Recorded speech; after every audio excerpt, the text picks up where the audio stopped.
Bom dia, pessoal. Então, para a nossa última conferência, nós temos o particular prazer em apresentar a doutora Miriam Goosem. A doutora Goosem atualmente é Senior Researcher Fellow na Universidade James Cook, da Austrália. Suas pesquisas focam no coração de muitos dos tópicos de ecologia de estradas discutidos nos últimos dias, incluindo os impactos de rodovias e outros empreendimentos lineares, como barreiras para o deslocamento de fauna selvagem e facilitador de introdução de espécies exóticas. Seu trabalho considera tanto a identificação desses impactos como possíveis soluções, por meio de pesquisas de técnicas de mitigação, tais como revegetação, construção de corredores de fauna e passagens de fauna. Estamos especialmente felizes de ter ela aqui, uma vez que ela permanecerá algum tempo no Laboratório de Manejo e Conservação Ambiental, discutindo projetos de pesquisa durante a semana que vem. Nós estamos enormemente empolgados por ter Miriam realizando essa conferência durante o primeiro encontro.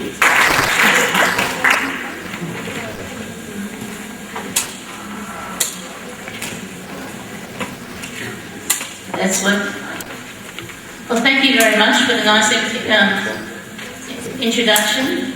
I'm sorry, I can't speak any Portuguese, so I will be speaking in English. So I hope everyone can understand. If it gets too difficult, please yell. Yes, I'm Miriam, and what I want to talk about today is minimising the impacts of rainforest roads, strategies and their evaluation. I'm from Australia. And yes, we do have some rainforest there. The sorts of areas that I've been studying is way in the very north of Australia. Australia is a very dry continent, but we have a large expanse of rainforest just in the north. And this is what we call our Tropics World Heritage Area. Where I've been working is around in Cairns. I'm actually based in Cairns, which is a city about the same size as Douglas. And my study sites are sort of scattered in that area. Before I go on, I want to put my acknowledgements in early. I'd really like to thank the organising committee and the sponsors of Agriculture Brazil. I'm very honoured to be here. Of course, I feel extremely honoured because I'm actually giving a plenary at the same time as Ricky Foreman and Philip Fenster. And I'd like to thank particularly Alex Bajer, Simon Freitas, Liz Nichols, and the lovely students, Larissa and all the others. I also want to acknowledge funding from the Rainforest Cooperative Research Centre, our Australian Government's Marine and Tropical Sciences Research Facility, and Queensland Transport and Main Roads, and also all the people who have done lots of this work, colleagues, postgraduate and honour students. The scope of this talk today is, firstly, I want to look at a bit about mitigating landscape scale impacts.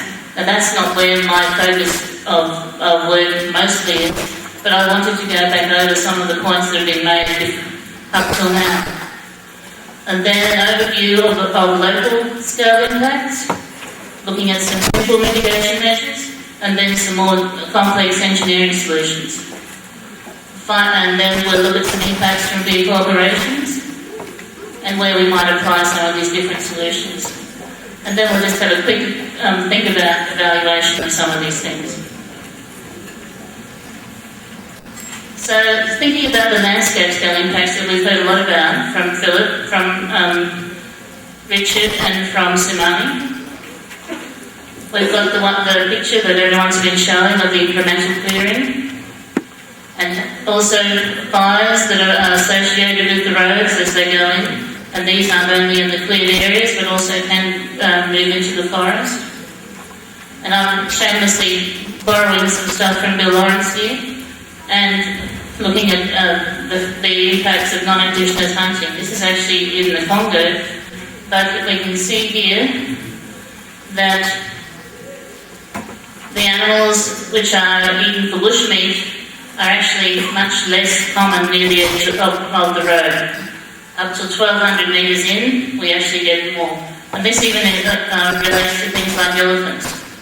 And this work was done in an area which was actually fairly, had two sites, one with a lot of hunting and one which virtually had none. And you can see the difference.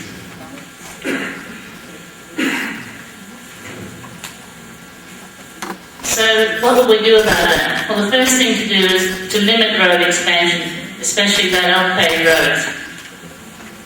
In Amazonas, we have 95% of deforestation and fires occur within 50 kilometres of the roads. So if we can limit the expansion, then hopefully we can reduce some of the deforestation. Then we want to, if these things can't happen, we want to avoid intact habitat. One solution that seems to be at least partially successful is to create some protected areas before the roads are constructed. But the main point of this is really, and I've got no idea about politics in Brazil, the economy, the social questions or the cultural questions. But what I can say from a scientific and biodiversity point of view is that if you want to actually save and keep some intact, some reasonable forests, the thing to do is to avoid the erosion and intact forest.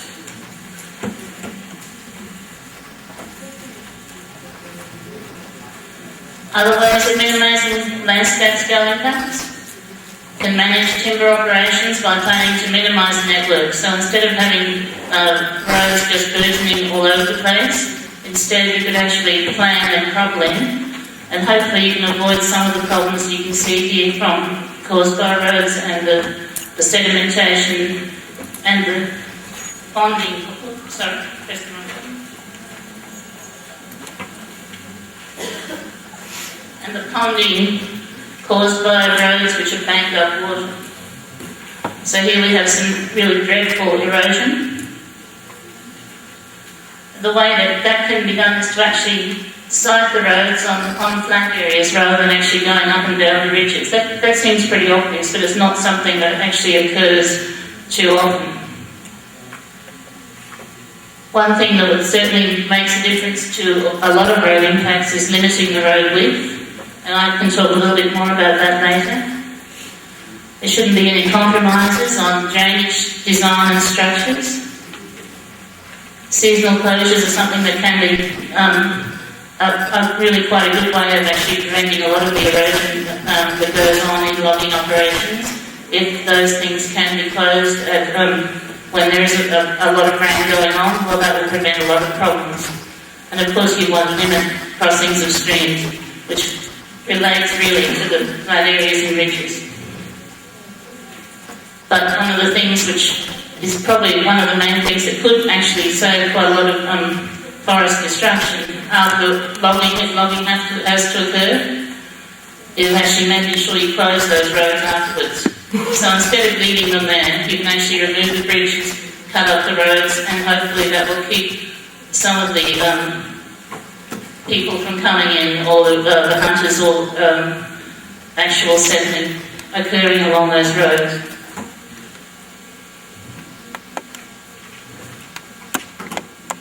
A few other ways of actually minimising the landscape scale impact. Railways are generally less destructive than roads, and as far as carting freight around the place goes. These last couple sound a bit expensive in the first instance, but they can actually turn out to be quite cost effective in the long term, in that you can actually, if you bury pipelines, then the maintenance is reduced. And if you build power lines above the canopy, that also can reduce maintenance in the long term. You don't have to maintain a huge, great swathe of grassland as we have here. This is one of our power line clearings in Australia. It's actually one I worked on myself. And it's about 60 metres across. It's all grass. It's just about a desert for rainforest species. This power line now has been removed, and the actual power company are taking extending out the line, they're actually arranging revegetation of that power line too. And they have built in cleared areas instead for that power line. But in other areas they've also put the power line actually above the canopy. So it goes, it's probably about 30 or 40 metres in the air above the trees, and that means they are going to clear a very small footprint for the towers, and they maintain it using helicopters. It sounds expensive, but actually it turns out to be quite cost effective.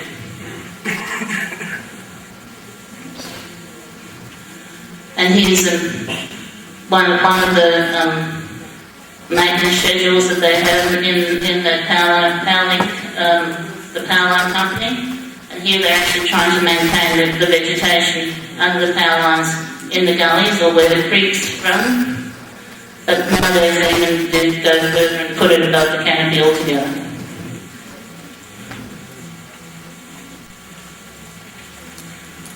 That's about all I intend to say at the moment about landscape scale impacts. As I said, it's not the focus of my work mostly. I just did want to cover it a little bit. Now, I want to think a bit more about the local scale of impacts on rainforest wildlife. And I want you to imagine that we're going to put a road through a big patch of rainforest. So what we've done here is we've altered the habitat in one big swathe as we put the bulldozer through.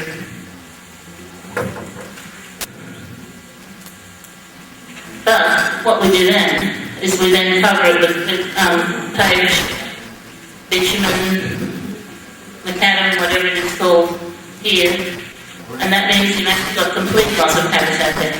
There's nothing that can actually make use of that particular area. But you've still also got altered habitat on either side of the road where the road verge is. Now that altered habitat and the lost habitat creates a range of edge effects.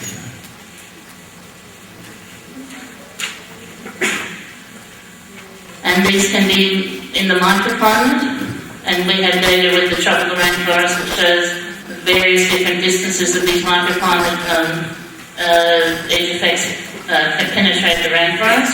For instance, the change in light intensity might only go for 5 or 10 metres into the forest, but the change in temperature might go 50 metres into the forest. And then if you have a look at the vegetation, which reacts to those changes in microclimate, then you then have quite a distance that's actually been changed. Things like the wind speed changes in road clearings as well, and the humidity, all those vapor pressure deficits, so the leaves are under much greater moisture stress. That actually turns out that you actually can see quite large changes in the floristics along the edges. And then there are changes in faunal habitat related to those.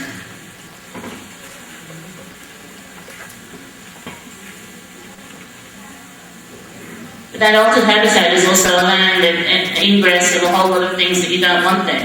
Weeds, pests and diseases. So these can move along that altered habitat. It becomes a bit of a corridor for feral species and for diseases. There's one particular disease that we suffer from in Australia, which is caused by a fungus and actually causes the death of quite a lot of different species of trees.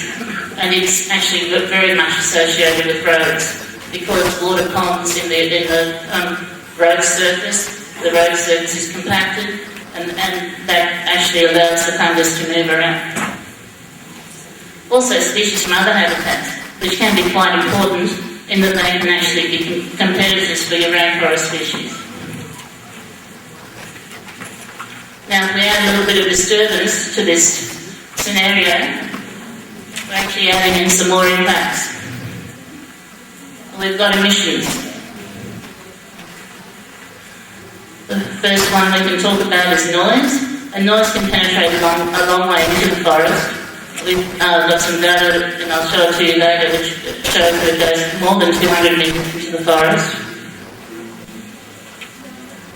Then there's pollutants.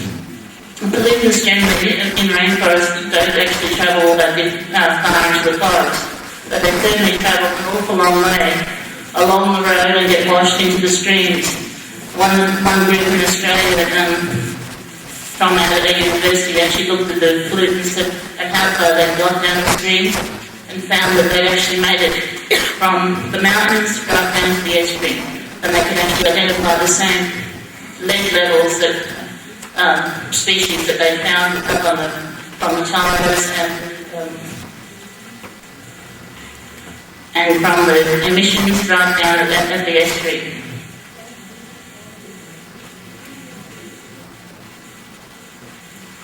And another emission that's often not thought about is the headlights. This can have quite an effect on nocturnal wildlife. Put all these things together and you end up with a huge, great collection of barrier effects. Now some faunal species aren't going to be affected by the barrier, so here they are, they can fly across, or maybe they're very smart and they can avoid the cars. Some only make it as far as the edge of the road surface and then they're frightened by all this disturbance and won't go any further, so the road becomes a barrier to them, but they can still utilise this altered habitat.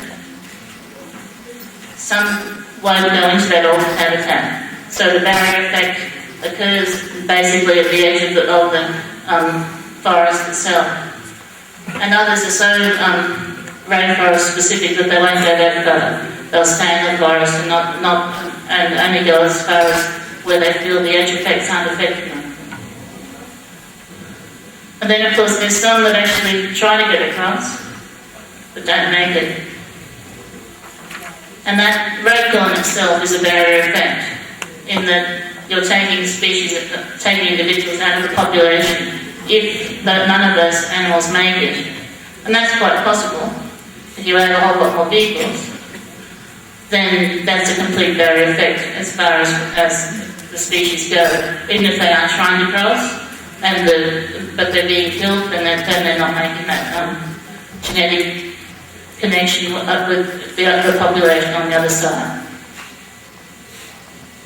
And you can see that there's a time when really there's no chance for anything to get across. Richard was talking about that a couple of days ago. He was saying it was around 10,000 vehicles per day.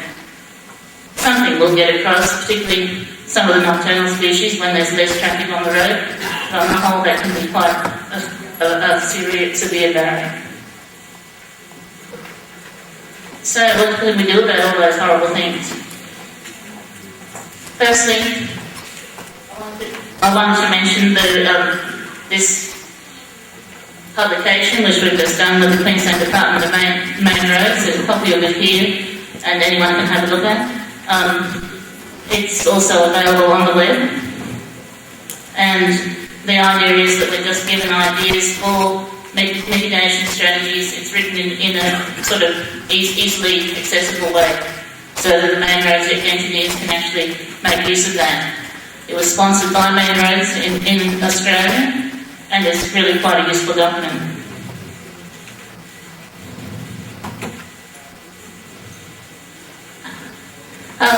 The two things that I really want to talk about as far as strategies to mitigate some of these impacts are these two: maintaining canopy connectivity and minimising the width of the road clearing, and also using engineering solutions, things like underpasses, road canopy bridges, bridges that allow dry passage, so bridges that going over streams can actually provide enough terrestrial habitat for things to move underneath the road, and also retrofitting of culverts.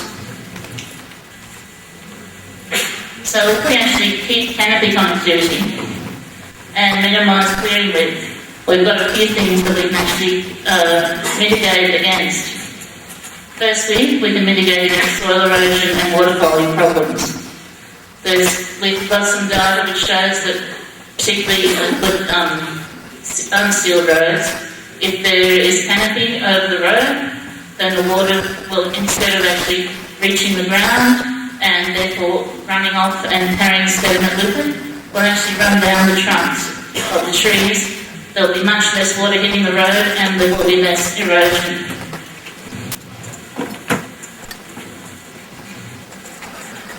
Keeping canopy over the road will also minimise some of those edge effects, In microclimate, there will still be shade. There won't be quite as much change in the light and in the temperature, the humidity, and that flows on to the vegetation and the fauna. So if you can actually keep that canopy climate seriously, you're going to actually do a very good job of minimising edge effects. You can also reduce invasion by weeds and alien fauna. Because you have shade over the road edges, you're not actually allowing a lot of the weeds to grow. Weeds are generally very light-loving species, and therefore if you can actually keep shade, you can reduce that a lot. And by reducing the weeds, you can also reduce the numbers of different feral fauna that might come in and species from other habitats. And that altogether will help reduce the barrier effects for fauna. And that's for both terrestrial and arboreal species. If you've got the canopy over the road, obviously the species that live in the trees can move around in that canopy. They don't need to come to the ground, so that their barrier effect is greatly minimised. And the terrestrial fauna will actually move a lot more if there's canopy over the road. And here's one that we haven't talked about yet, and I'll go back to that in a minute.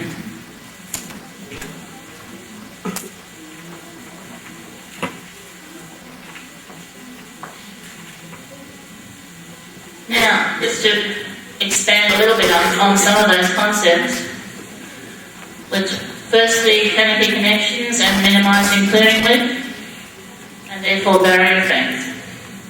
Here's some data which is from a variety of different studies over the years with small mammals. And this is done within intact forest. And this is the axis here says the percent of movement says crossings. Now in the tracking sort of system that I have, this would be expected to be around 27% of the crossings. And that's what it is within the forest.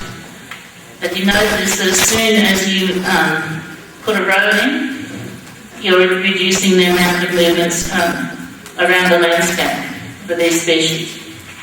These are a bunch of small mammals, one like this, and a few other species.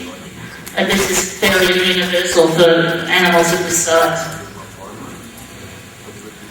As the clearing gets wider, generally we see a decrease in the amount of movements. This particular set of movements was actually occurring in the breeding season. So at a 12 metre wide clearing, the animals were quite happily moving around to breed. And when it wasn't the breeding season, they were still moving around. 20 metres. In the non-breeding season, they're still moving around. But here in the breeding season, they're not actually crossing the road at all. So that could be quite a serious problem with netting of the species. If they're not crossing during the breeding season, perhaps then they're not actually getting genetic mixing going on. And on that power line, which I showed you before, none of those species would cross at all. So 60 metres becomes a complete barrier. 20 metres is a partial barrier, if you like, but it can still possibly be causing some problems. So, now, this is what I mean by canopy closure. We've actually got the canopies touching. I'd call this a reasonably well-designed road in a rainforest environment, because the canopies are touching. The nocturnal animals which are in the trees can move around. The terrestrial animals can move across the road too. They don't find that the microclimate has changed as it would be otherwise. There's very little weeds along the edge of the road because of the shading, and therefore there'd be very little alien species coming in as well, alien fauna.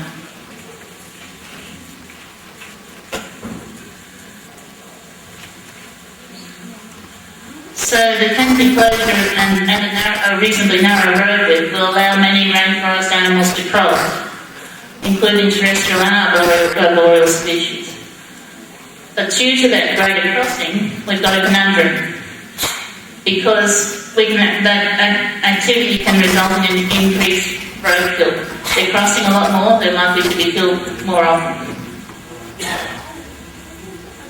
So this canopy closure, which I like a lot, mitigating barrier effects, but not roadkill impacts.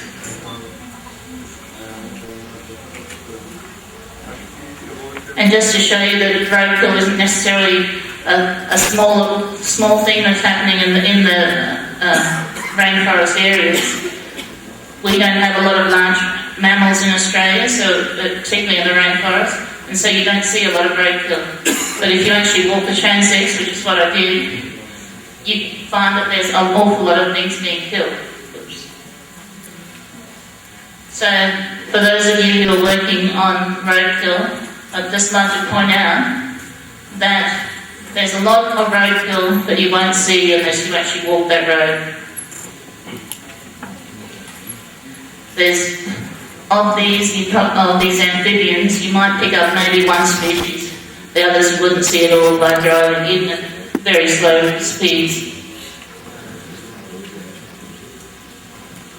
That number, 4,000 vertebrates in the 38 months that I ran that study, over the 2 kilometres that I walked on the other side of the road, actually translated to something like 5,000 kilometres, 5,000 animals per kilometre per year,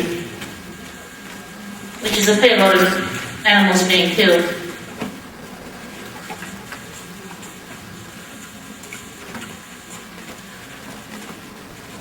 To illustrate the barrier effect a bit more, here we can see with those, I'm just looking at the small mammals here now, that were killed on the road, and we're starting with a very narrow clearing width of about 10 to 12 metres, and we're having quite a number of road kills in those first narrow sorts of clearing widths, but as you get to a much wider clearing width, you get down to very little. So what's happening here is they're just not attempting to cross. Therefore, you've got a barrier effect. Maybe you could think of that as being a wonderful thing. You're not going to get any roadkill. But the reverse is probably the case. It's actually a real problem because you're not getting things moving across the road.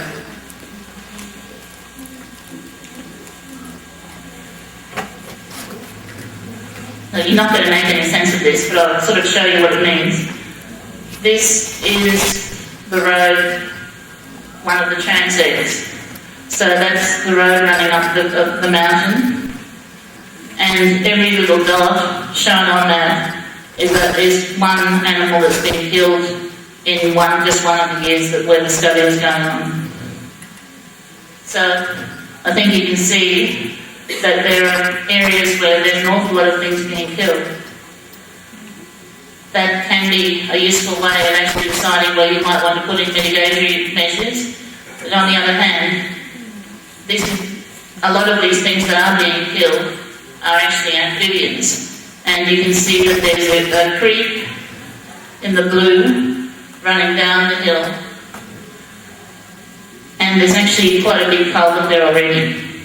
So to actually put in one of those underpasses probably wouldn't be doing a lot of good for this. So you do have to be very careful in making these decisions on where you're going to put things and why.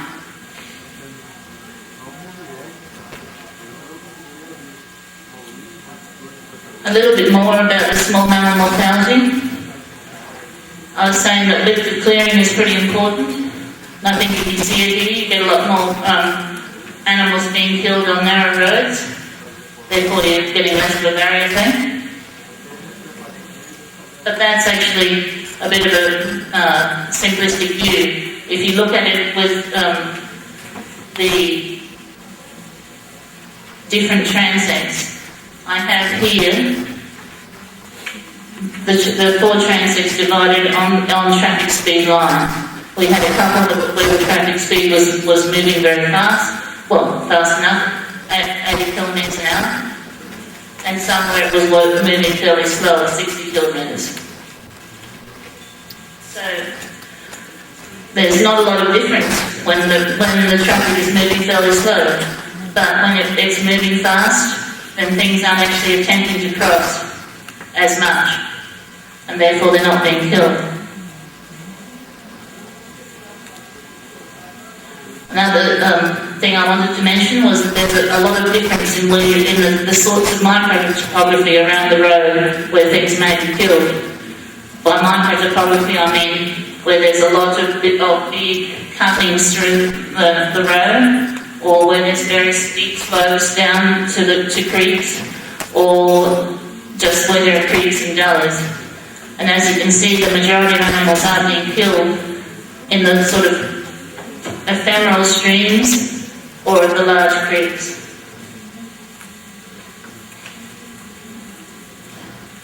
This doesn't necessarily apply through over the whole fauna.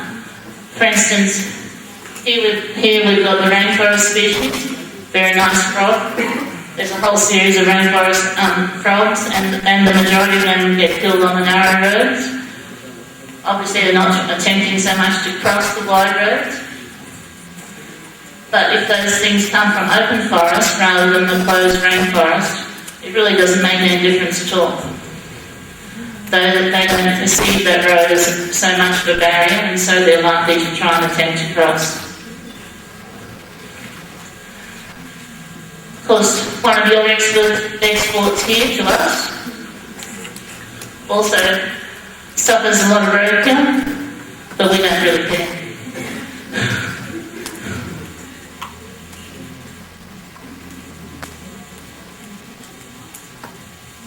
So, if we actually maintain canopy connectivity and minimise clearing width, we have all these fairly good things happening. We're reducing soil erosion, we're reducing edge effects and invasions and barrier effects. But what we are doing is increasing road mortality. So what can we do about that? Well, this is where we have to move into some of the engineering solutions. And here's a few different things that we might be able to do. We could make sure that we have underpasses.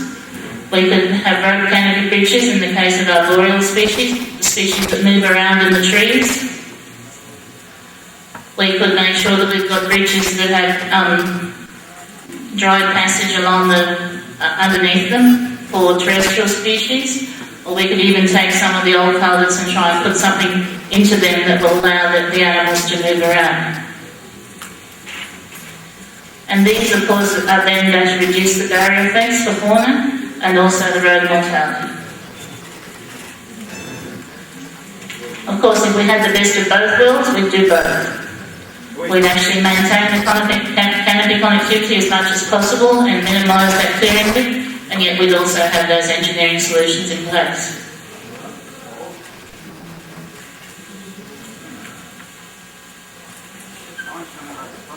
Just a little bit of think about bridges. Here we have a bridge which carries a lot of water in the wet season, but has a very small flow in the dry season, and that dry season flow provides enough room for animals to move. It's not the ideal scenario because it doesn't have vegetation underneath there, because that will get washed away each year in the wet season. But you've still got a potential place for animals to move. Here we have a narrow road which also has the canopy over the top. And the sort of results we see with that is that really there's not much difference in the number of crossing movements in any of those places. So all of those in the interior forest, which is a way out inside the forest, a fairly similar amount of movement with the bridges and the unsealed roads, and certainly enough to actually maintain some population dynamics and genetic flow. So we move up to something that costs a bit more money. And this is another path. We call this the furniture. Or the engineers hate it. it destroys their beautiful underpass by putting all this mess in it. However, it's actually pretty important. It's there for a reason. We have soil on the ground, so they're not having to walk across the cement or macadam or whatever it is that's on the bottom. We have trunks and branches to provide an escape route for things that climb. If there's something being chased by a predator. These actual underpasses were designed for tree kangaroos, which will come down to the ground, but which aren't really subject to dog attack. They can get killed by dogs very easily. And so within those, there are areas so that if an animal is being chased, it can escape. Then there's all this mess on the ground to provide cover for small animals. The ropes are there so that they're for things like possums, which can climb and also move along those as another escape route. One of the major things that you need to consider when you're doing this is to make sure you're revegetating right up to the tunnel entrances, because otherwise you're leaving a big area where predators could attack. And here's some of the revegetation that was done for this particular project. What happened was there was a very large road upgrade occurring. There was quite a big swathe of pasture and weeds in between the two forest edges, and the road went through the middle. And so they then actually revegetated some of that pasture and weed to actually bring that to the underpass entrances. That's the rather beautiful animal that is the target species. This hasn't been completely successful applied through years. We still have trying to get canopy connectivity over these ditches, but on the whole it's pretty good.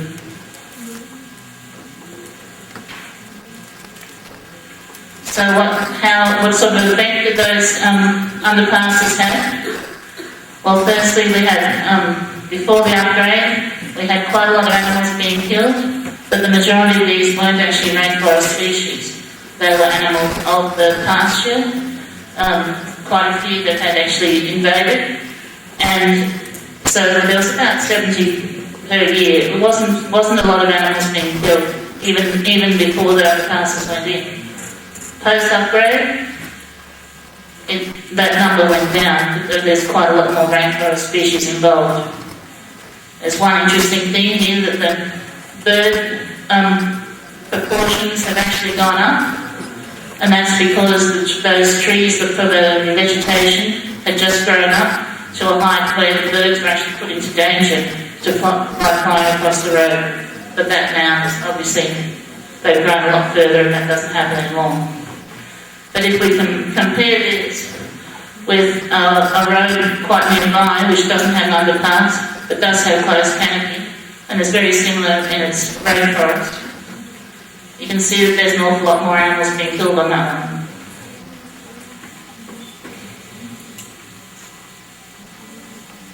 The sorts of animals that are using the underpasses include this little guy. He's actually quite a small kangaroo called a panimel. There are birds, there are even smaller mammals. This is a bandicoot. This is the way we're actually recording their movements as well as the photographs. So the majority of these that are using the underpass are actually rainforest species, shown in green, or rodents, which we couldn't actually tell from the footprints as to which species, but probably were rainforests as well. We had one problem at the beginning where we thought perhaps this is not going to work. There were quite a few feral cats around in the very early stages, but as the trees grew up, and this is one reason that you must do that revegetation, the feral cats actually faded away, and now there's hardly any.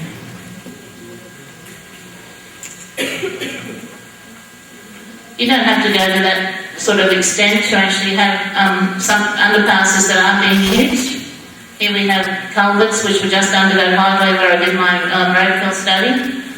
And obviously you're not going to get many big animals using this. In fact, all we got there was quite small animals, but it was quite well used by those small animals. And this one, which a little larger, was used by a bit more diversity of species.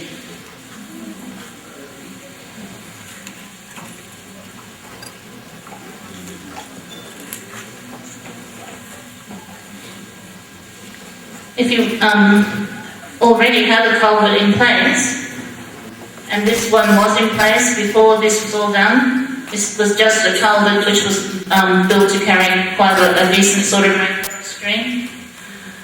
But it was then fitted with a ledge here to allow animals to move. The target species for this was actually cassowary. And unfortunately, cassowaries don't like underpasses at all. So I think there's been about one user in all this time. But it's used by a lot of other things. There's targeting animals and is a difficult thing, even with fencing to encourage the cassowaries towards these underpasses. They still prefer to walk across the road. It's just an easier thing to do for them. They're a very large bird. They're about the size of a rhea.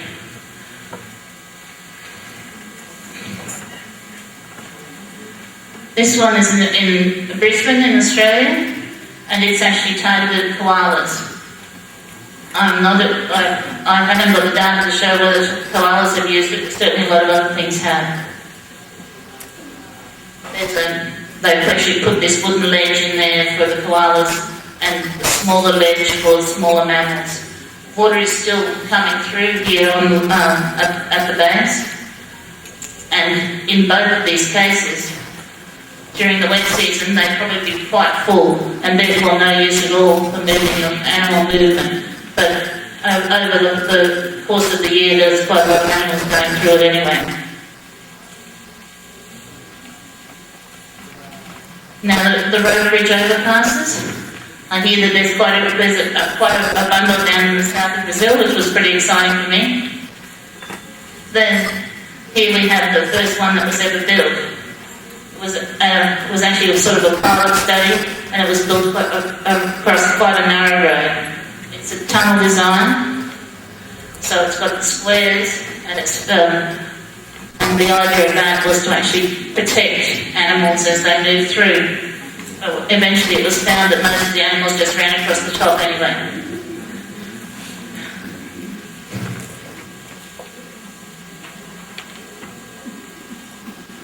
So we then moved to something much simpler. Here is just a rope ladder. This is it here. And these are a couple of lemuroid ring-tailed possums, mother and a back young, moving across it. This is a very, very shy rainforest species, and so to actually have that movement from that species shows that these things can really work. It's about the most rainforest-dependent species that we have. This one is actually used up to 30 times a night by a whole series of different individuals and different species. So it's really quite a successful operation. And all it is a rope ladder tied between two trees, because it's over a fairly narrow tourist road, which doesn't carry an awful lot of traffic.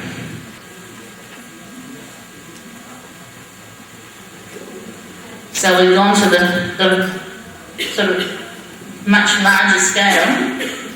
We're actually testing this to see if we could actually put this over a 4-lane highway eventually and actually get some use.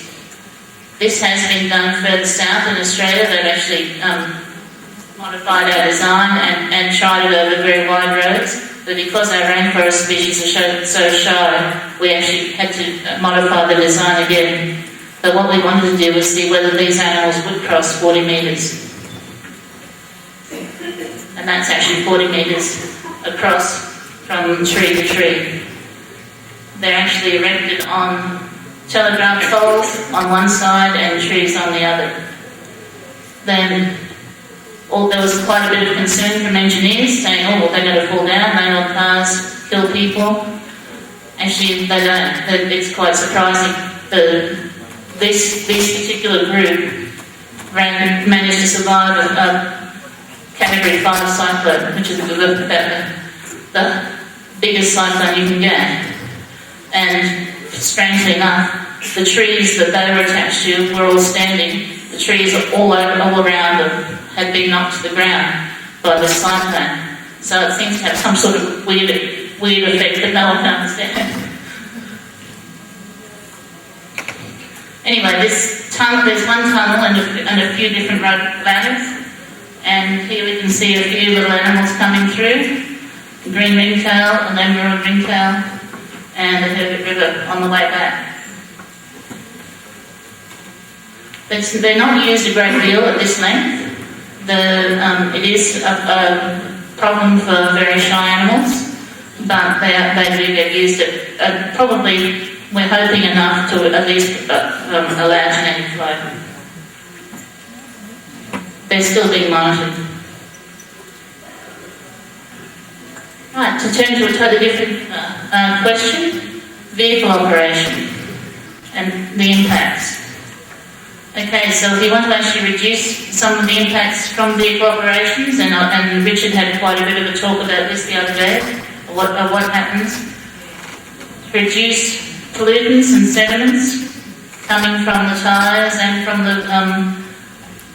the emissions of gaseous emissions. If you actually reduce those, then you're going to reduce a couple of problems that we have up the top, edge effects, and also soil erosion, etc., and maintaining water quality. The best option we seem to have at the moment is through the legislative means, through vehicle emissions, but also about tyre composition. There are potential ways of collecting pollutants into swales along the sides of roads, so that they actually filter out through grass and other means. They can filter out the pollutants and the sediments, but it's not something we actually are encouraging in rainforest, because that means you're actually going to have a much wider clearing, and then you're actually introducing a totally different impact by using those sorts of means. It is possible and has been trialled in North Queensland to actually have pollutant traps, which are made of sort of clay, etc., and you can actually put that into the ground where the culvert, where the gutters run. They're not very successful, and I think there's a lot more work to be done before you can actually recommend something like that. The next vehicle operation problem that we have is noise and headlight disturbance, and that has a bunch of effects. If you actually could reduce that, you could actually reduce edge effects and reduce barrier effects, because both of those are going to cause those problems. You've also got probably going to allow movements of arboreal fauna as well, because the headlights can go into the treetops. And you may actually be reducing a bit of road mortality. And I'm sure everyone recognises the idea of an animal getting stuck in the headlights and then getting hit. There are means of doing that, but there's never, as far as I know, been a trial that looks at those effects on rainforest fauna. So you can actually use solid barriers. It's certainly used for people, and I can't see why it wouldn't work for the fauna. And you'd probably put those in areas where there's real problems, say along creeks where there's frogs that might have problems with communication. And the other way is to actually do some sort of legislation to reduce vehicle noise itself, and also perhaps to reduce some of those very bright headlights. Final one I wanted to mention was reducing traffic speed. That really is going to have an effect on reducing road mortality and reducing barrier effects. and reducing edge effects. And there's lots of trials of different psychological traffic calming means. We've had many different things going on in North Queensland. As far as I'm concerned, they really haven't been much of a success at all. They may work for a little while, for maybe 6 months, but eventually people just totally ignore them, and so the speed just rises again. The real means of traffic calming that might actually work would be speed humps. And many roads departments are not in favour of speed humps at all because they dislike the idea of the potential damage to cars and people. So traffic calming is quite difficult. There's also the question of signs. We can put signs out and try and educate people about slowing down. Again, that can be very helpful. With some work we've done, we've seen that it can reduce traffic speeds. But that's mostly in the people who aren't used to them. As soon as people get used to them, they seem to speed up again. So in one area where we've looked at these things, we found that the locals are speeding, whereas the tourists who go to a beautiful beach area slow down when they see the signs.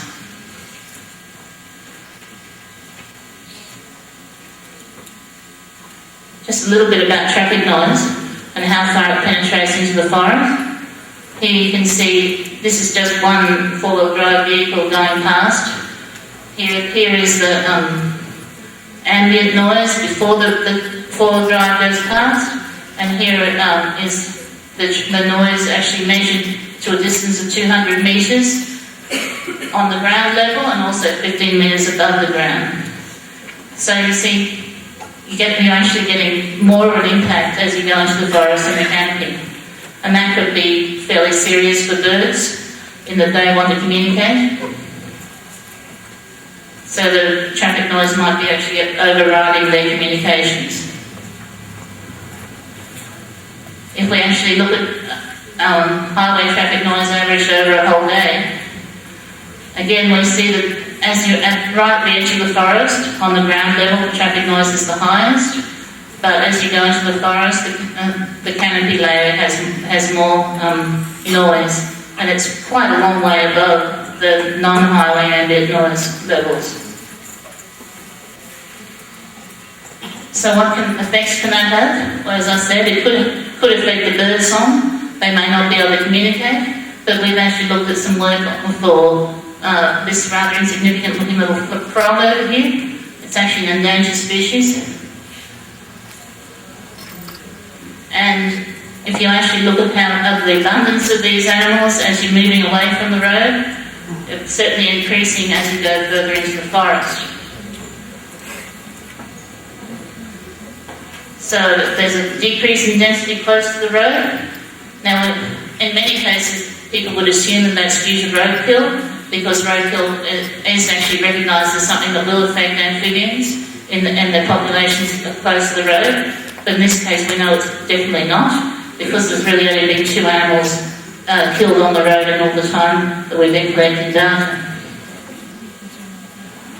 It's also not due to changes in stream habitat near the road. We actually carefully covered that problem by making sure we had variability in every stream segment.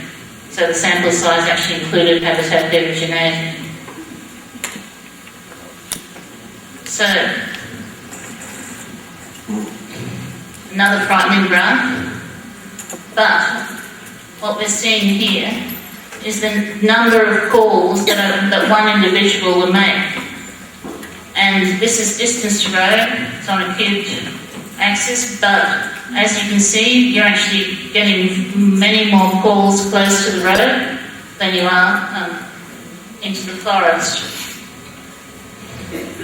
The other thing that's happening for these particular species is that they're actually lifting the pitch that they call it.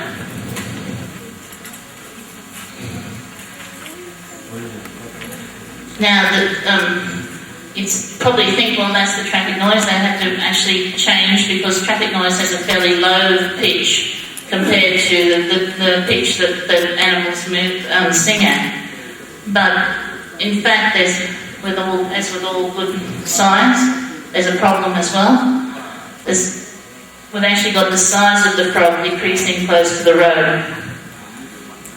Now, so because frogs, when they're small, actually call at a higher pitch than as they get larger, this could be the effect we're seeing with the pitch. But whatever is causing it, it could well be traffic noise. We assume it is. We certainly think it is. So here we have our little smaller animals near the edge of the road compared to the larger ones.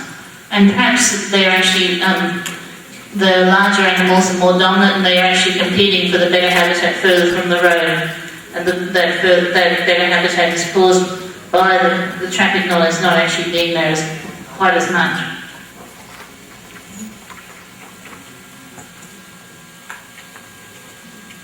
So, how do we make our decisions?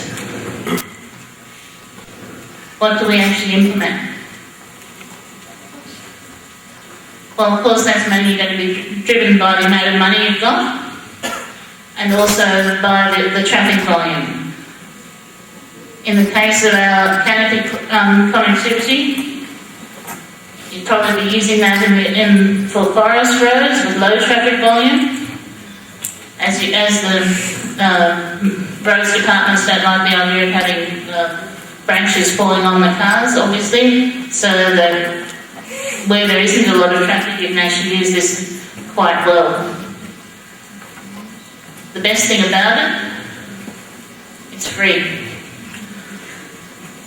So, and it's one of the best means of actually reducing barrier effects, edge effects, all those other things that I was showing you before, and you can get that for free.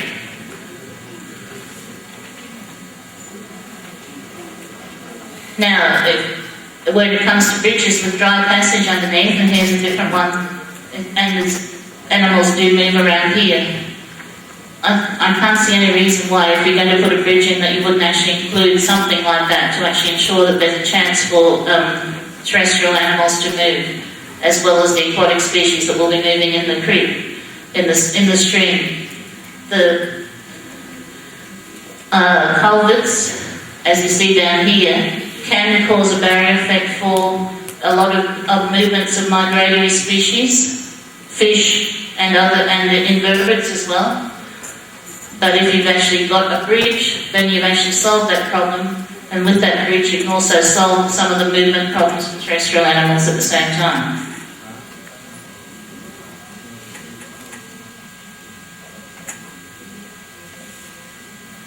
That's a pretty cheap option because you've still got to put the bridge in, whatever happens. So you may as well do the sensible thing at the same time. Sealed roads for underpasses.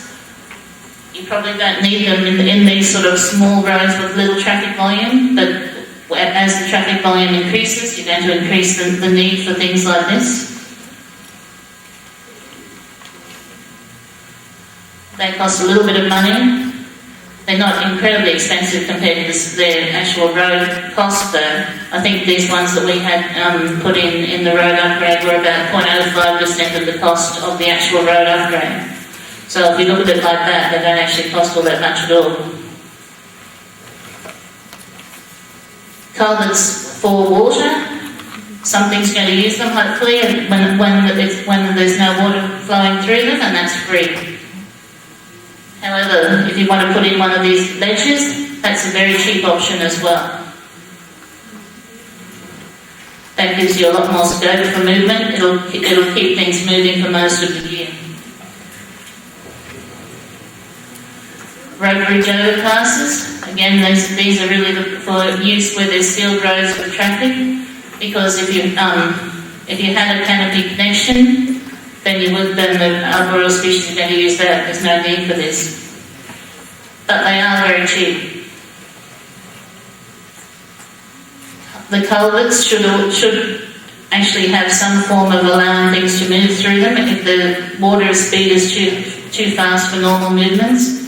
In Australia we have a lot of fish that actually are very slow moving and really can't get through some of the barriers that culverts cause. I don't know what the situation is in Brazil as far as culverts and fish movements go, but it's actually very important in Australia.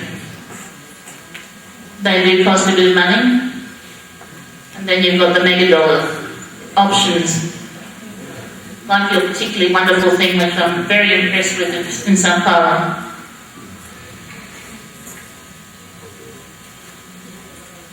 But there's one thing that we do have to remember with all these things, and it's generally one of the things that's totally left out of the equation altogether, and that's the maintenance. They do need to be maintained, and often that's not written into any budget. And so after a few years, they may not be worth having anymore. They're just not working anywhere near as well as they were before. They need maintenance, and that has to be written into some sort of budget for the long term. We also need to consider whether things are using them. We need to monitor and find out whether they've actually been a success. It's not much point in putting these things in if you don't know that they're being actually used. You might be putting them in totally the wrong places. There are some quite useful ways of deciding where to put these things. For instance, with our robo passes, we actually had information from radio tracking of the possums. We knew how big the home ranges of the possums were, and so we made each one about each adjacent one was within one home range, if you like, so that there was an option for each individual. It's not necessarily the case, as I said, that that small rope ladder was used by lots of different individuals and by lots of different species. There's always the question which comes up when you're actually implementing some of these things about predation.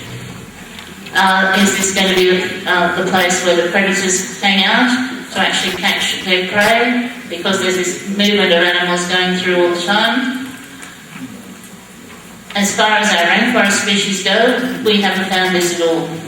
There's in the initial stages, as I said, with those underpasses, there were a few cats. They disappeared. There's been no sign of any predators really at all around the road bridges. I imagine that there must be the occasional instance where these things happen, but I think that the actual value is much higher than the loss.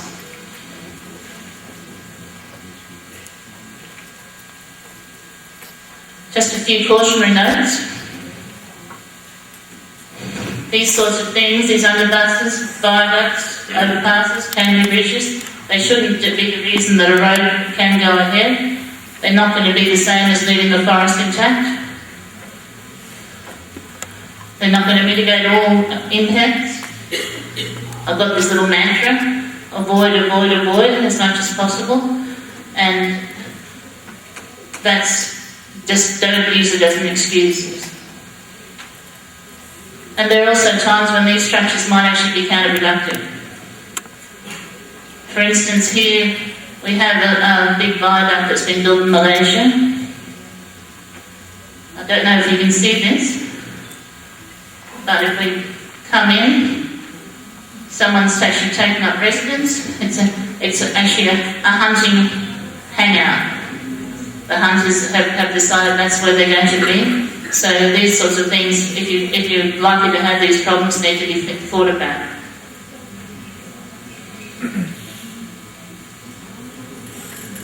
Just a couple of thoughts about evaluation. Okay, we've got lots of these structures worldwide. There's been some really good science in Canada and the Netherlands about these things. The tropical rainforest information is really lagging behind in this particular instance. We know that we've got use of those structures in tropical forests, and there's also been reduction in road mortality. And those are two of the basic requirements that we need to know that we've actually got some successful structures. But we don't have information on whether we're actually getting improving population viability, whether we're improving dispersal and genetic mixing, and or population demographics, or maintaining community structure. So that's the next step. Can easily be done in Brazil. Thank you.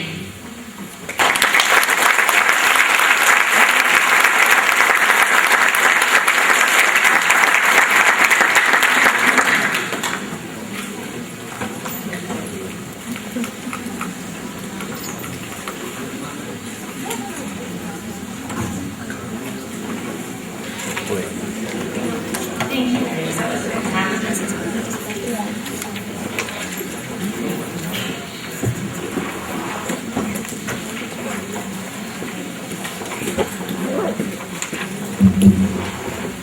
Primeira pergunta da Cecília. Ela pergunta se existem problemas de incêndios florestais pela presença das linhas de transmissão sobre a vegetação. Miriam, the question is, you spoke about above canopy power transmission lines as one approach. Is there any evidence that these cause forest fire problems? No, I don't know how it would go in savanna areas, but it's certainly not been a problem at all in the rainforest areas. They're actually very high above the canopy. The design is to make sure that there's no potential for any branches to land on them at all in any form. They're probably 20 metres or 10 to 15 metres at least above the canopy itself, and there's not been any sign of fire in a rainforest situation. That may not be the case in the savanna. I don't know if it's been tried there. I don't think so. Or in a eucalypt forest, etc.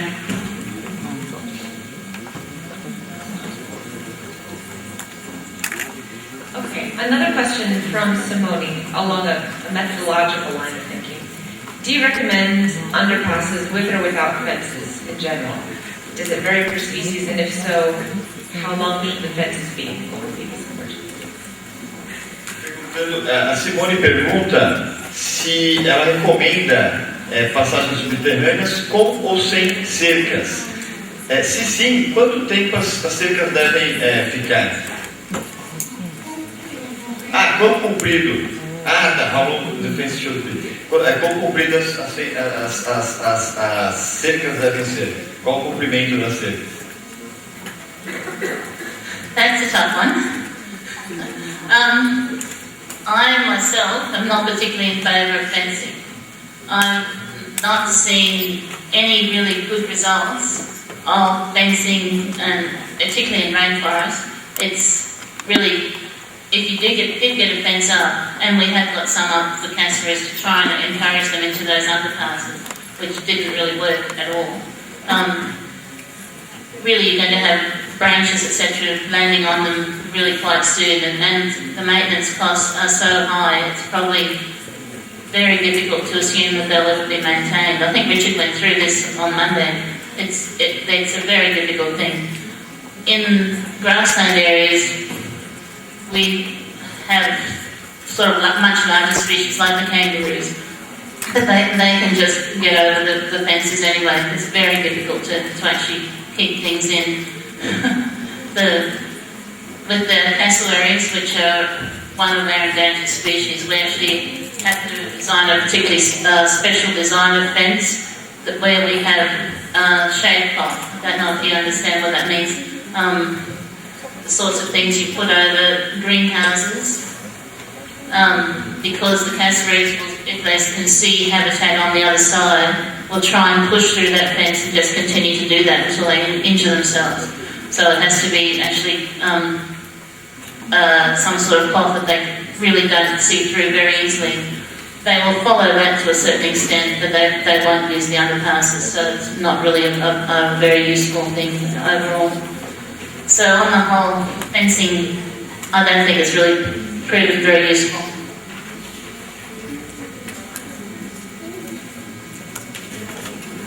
Uma pergunta da Carolina, DR. Qual o tamanho daquelas... Quanto tempo aquelas passagens, o caminhozinho por cima, né, pegando as árvores dura, e quanto tempo ele requer uma manutenção? E já fazendo outra pergunta, dentre das soluções que foram apresentadas, qual é a mais cara para manutenção e qual a mais barata? More methodological questions. So, the rope ladder solutions that you talked about, how long do they last in general? And what are their maintenance schedules like? And there's a second question coming up after this that we can repeat. So far, the rope ladders have been up there for one has been there for at least 18 years and hasn't required any maintenance at all. There one tree actually landed on one of our canopy bridges at one stage, and it would actually have landed on the road, except the canopy bridge held it up. So they can be quite strong without having to be all that expensive. We eventually took down that canopy bridge because we felt it might have been compromised by having this tree land on it. But that's the only problem we've had in the last 15 years or so. There's been, and these longer ones have been up now for 6 years. The follow-up question to that was, among the various solutions that you presented, which are the most expensive and which are the least expensive in terms of maintenance specifically?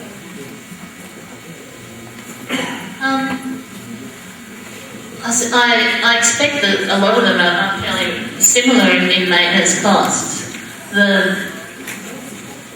If they're actually built in a reasonable fashion in the first place, they probably don't need to be maintained for a few years. But the culvert with all the beautiful furniture is now in need of maintenance, and that's been there now for 10 years. It probably should have been maintained a couple of years ago. But again, we've got that problem with the budgets. It's hard to get that budget to actually do that. Unless it's been written into the road contract, then you've got a problem. I guess the smaller culverts, which have been designed as mainly as water carrying culverts, and then they're used by animals at the same time, or they've had ledges put in, really don't require extra funds because water culverts are always being maintained anyway, unless you want your road to fall apart. So that extra funding for those probably isn't a big amount, whereas some of the more purpose-built things do require maintenance, but probably I would have thought on a 5-year cycle or so, and I can't really tell you how much it's likely to cost.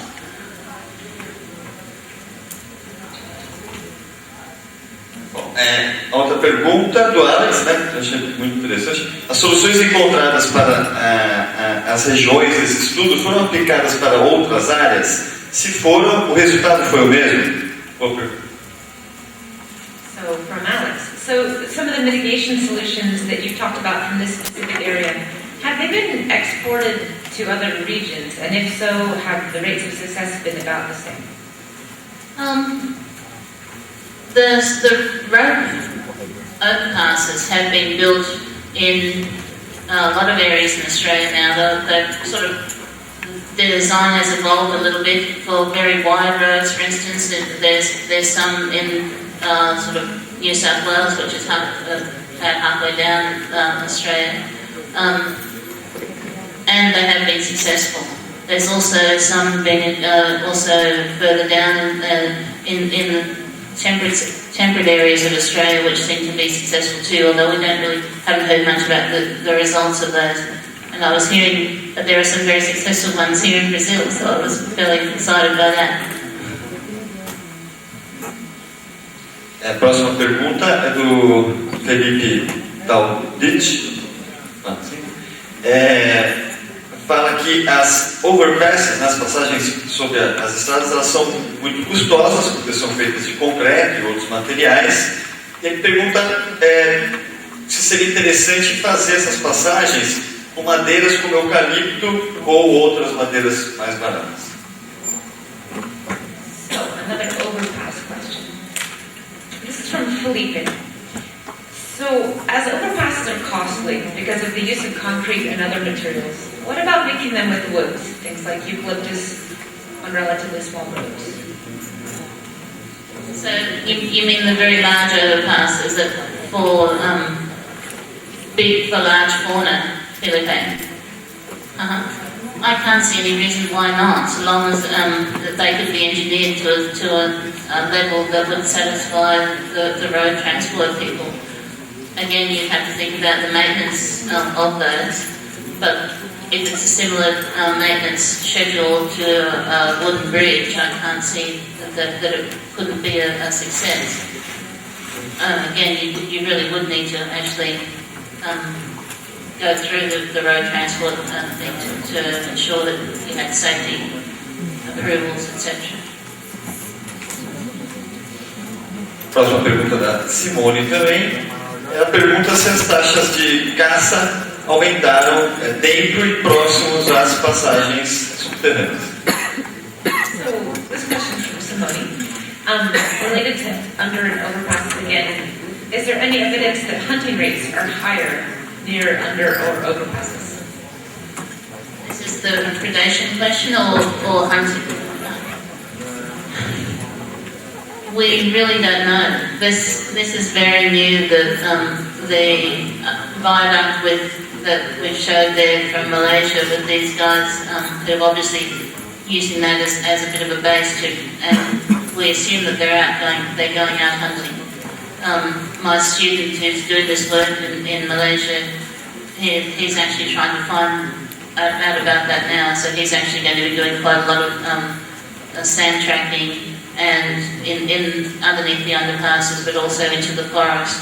And I guess and he's also looking at hunting, signs of hunting at the same time. So hopefully in a few years we might have a bit more of a handle on it, but at the moment we don't know whether it's a common thing or not. There's an awful lot of poaching in Malaysia, and he's actually working on tigers and elephant and tapir and things, and sort of large species as well as some of the smaller prey species of the tiger. So I guess, don't know yet, but hopefully we'll in a couple of years. Próxima pergunta do Leandro Scott. A senhora recomenda as passagens de fauna, mesmo quando ainda não possamos quantificar a magnitude da mortalidade, sobre a dinâmica populacional e composição das comunidades? From Leandro, do you still recommend fauna passages even though we have a lack of data generally on the magnitude of mortality and the impacts of that on populational dynamics and community composition? I think that the data from Canada and Europe is sufficient to say that they certainly work in those sorts of habitats, and that I certainly think that we should be implementing them, but I think we do need to be careful, and we don't want to say this is going to be the be-all and end-all. You can put your road through and assume that there's not going to be any impact if you put in some underpasses. I don't think that's the case. Those sorts of mitigatory measures are the second option. The first option is not to put to actually try and avoid intact habitat altogether. On the other hand, the only way we're ever going to find this out is actually to have these things there and then monitor them and actually get some of the population data, the genetic data that we need to see how well they are working. It's a difficult problem to decide which species you're actually going to monitor in this particular case. You probably need a range of species to see which are actually, if there is success, which are having some success, and perhaps some of them won't have success. Maybe they're those very shy interior species that aren't even going to come towards the underpass unless you can actually keep a very good canopy cover up to the entrance of the underpass and on the other side. With the tree kangaroo targeted things, we have had tree kangaroos go through, but it's a fairly uncommon occurrence. So again, we are still asking the question, are they being effective for that particular species? They're certainly effective for lots of other things, but we don't know whether enough movement is happening for that particular species to be sure that they're actually being successful. Pessoal, só mais duas perguntas, agora a gente está encerrando, né? Para poder cumprir o horário. O Alex pergunta se existe um tempo de adaptação para que as espécies façam uso das pontes de passagem e quanto tempo após sua instalação se obtém a maior riqueza de espécies. So again from Alex, is there a time lag generally before species use the bridges and tunnels begins? And about what time after installation do you tend to have the highest diversity of species use of those installations? Yeah, there's certainly a time lag. For some species, there's no time lag at all. I think even before the road was completed for those underpasses, there were some animals actually going through them. And even though there was still very large machinery around, they actually used them. So some are prepared to use them quite early, but others are very shy, and that's one of the things we think of with this tree kangaroo. It is a rainforest dependent species and probably is taking a long time to habituate to those underpasses. Also, now that we've got this maintenance problem, we actually need those maintained to continue the monitoring to actually see what's actually using them now.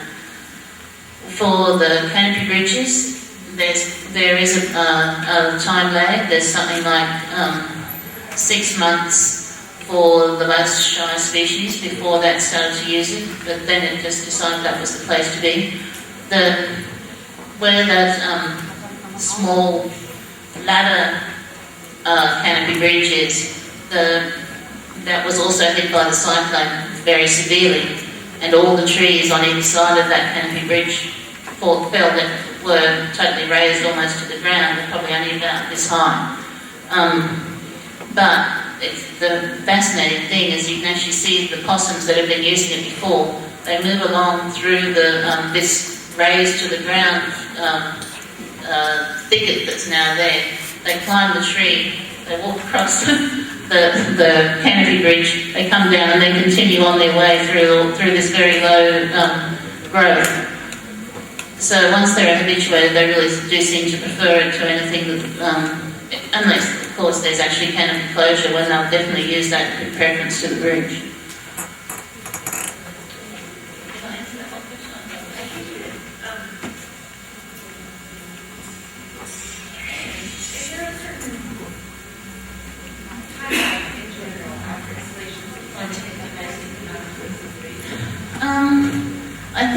I think it's a slow build-up for the rarer species, so I can't really answer that question.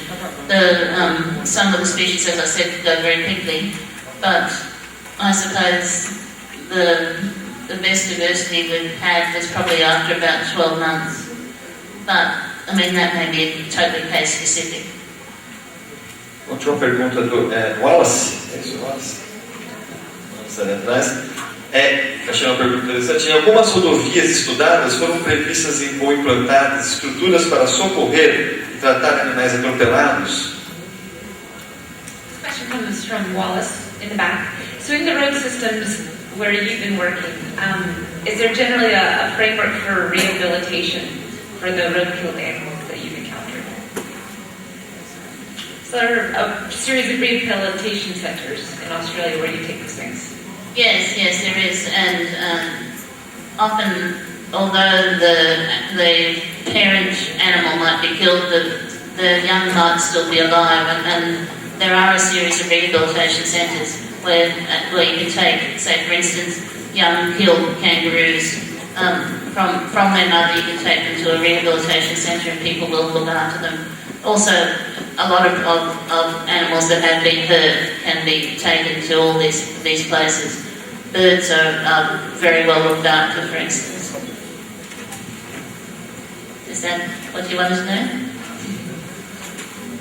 Great. So Miriam, thank you very much. This was absolutely fantastic.